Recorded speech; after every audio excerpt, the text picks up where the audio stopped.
చిన్నపిల్లలకి బొట్టు పెట్టడానికి సిలాయ్ నల్ల తిలకం తయారీ విధానం. ఇప్పటికి ఇది పొయ్యి మీద పెట్టి గంట అయ్యింది. గంటకి ఇలా అయ్యింది సిలాయ్. నేను ఇది సగ్గుబియ్యం, కొంచెం బియ్యం. అరగంట పడుతుందేమో అన్నాను, అరగంట అయ్యింది, ఇంకా రెడీ అవ్వలేదు. ఇది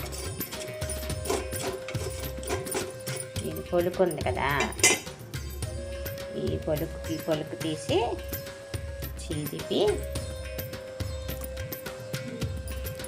నలుపు వస్తే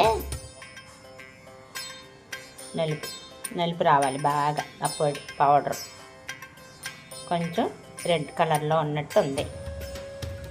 ఇంకా పావుగంట నేను ఉంచుదా. ఇంకా బాగా నల్లగా అయిపోయింది. ఇప్పుడు కొంచెం వాటర్,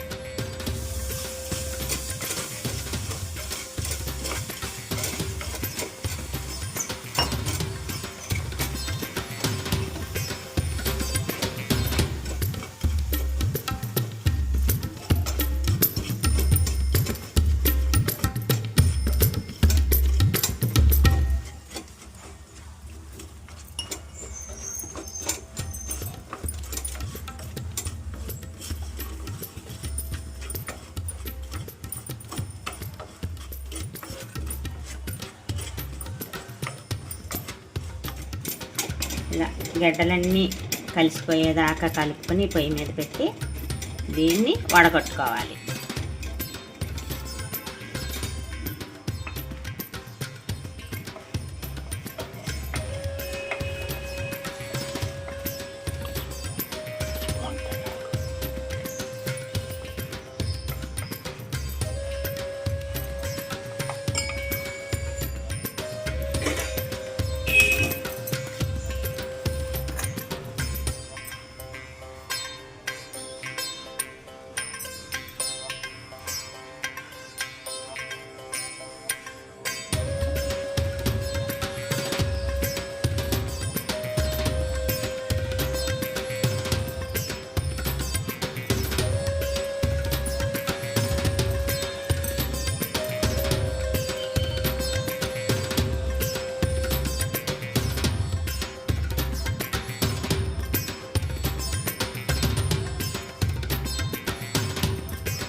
కొంచెం వాటర్ వేసుకుని తిప్పుకోవచ్చు.